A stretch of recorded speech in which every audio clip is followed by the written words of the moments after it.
In this video, we are going to take a closer look at the massive Las Vegas Open 2025 tournament that took place mid-January, where Deathwatch not only returned as a fully playable army once more, but Mark Hertel piloting Deathwatch also destroyed his competition, bringing home a victory for the long Vigil.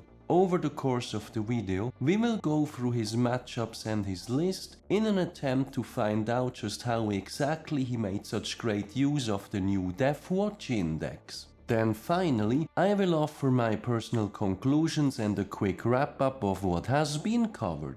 Welcome to SwissHammer, your channel for modeling in Warhammer 40k. My name is Temmer and I will be guiding you through this video.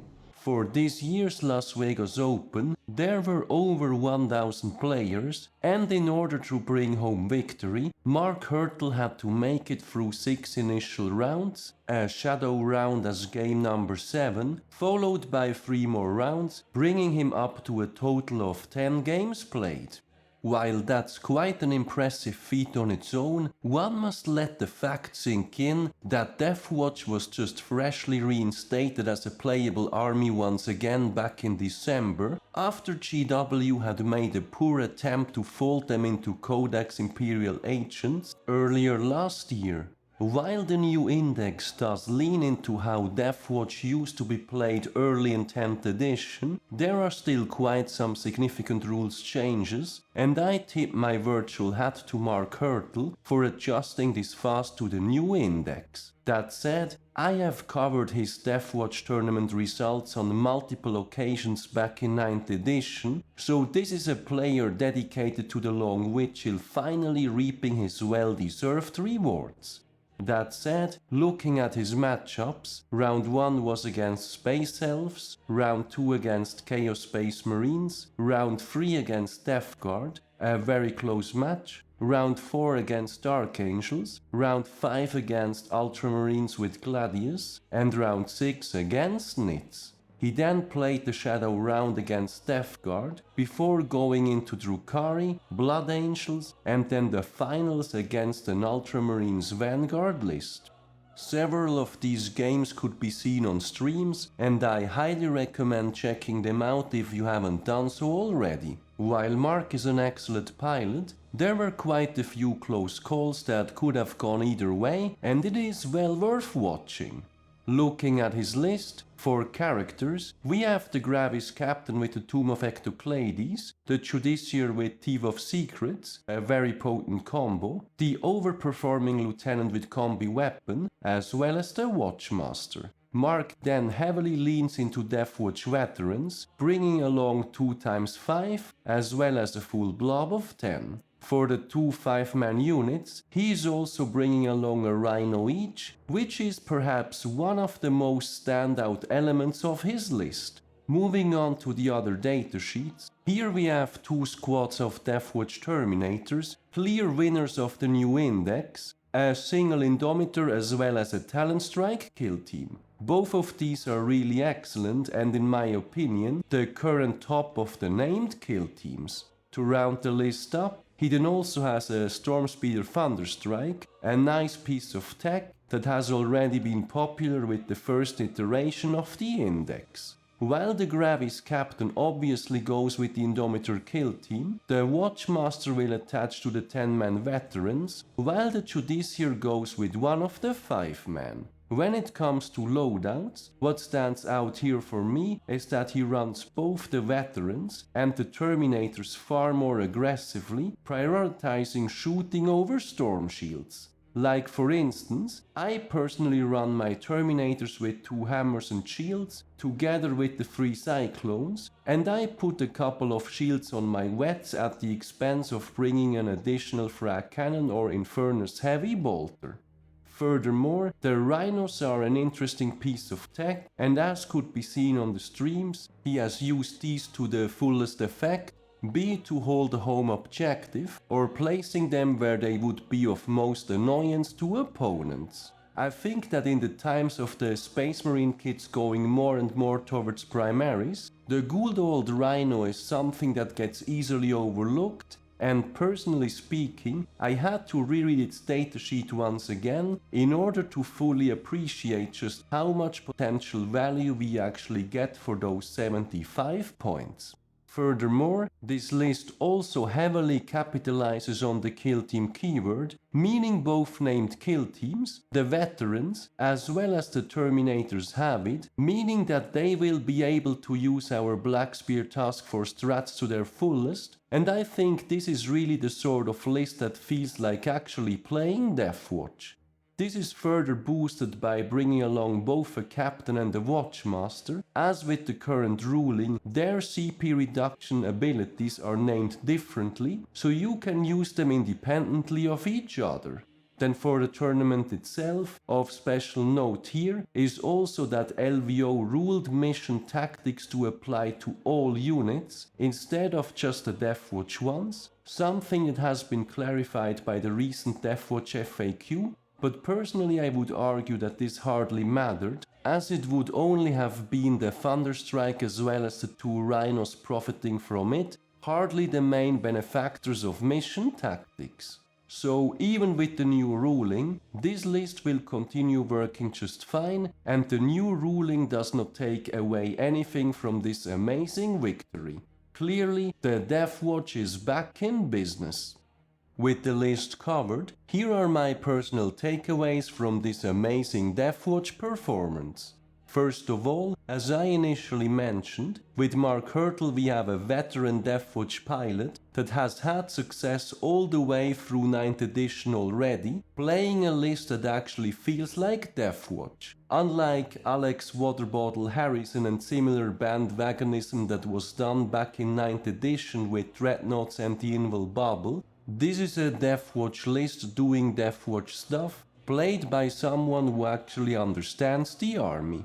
As Deathwatch players, we should feel positive about that. This is further reinforced by the overall Deathwatch results at this event, with out of 17 Deathwatch players in total, the second best Deathwatch player, Travis Finnell, ending up on rank 115 going 4-1-1, followed by Cameron Mitchell on rank 182 going for 2 and Joseph Willing on rank 256 going for 2 as well. While these are respectable results on their own, it is not like Deathwatch as a faction overperformed in any way, and with their overall win rate being pretty much at 50%, about as much in the Goldilocks zone as one can be. As such, while some people might jump on the Deathwatch train over this success, this is no gimmick list, and as such should prevent the usual suspects from ruining the faction for the rest of us. Looking at the picks themselves, while I think that outside of the Rhinos there were no real surprise picks, I think one has to appreciate the balance between the different units with the kill team keyword. Personally, I think taking a single Indomitor as well as a single Talent Strike is a very good way to make use of our named kill teams, though I have heard some people argue over double Indomitor, which I think has value, while I personally wouldn't double up on a Talent Strike.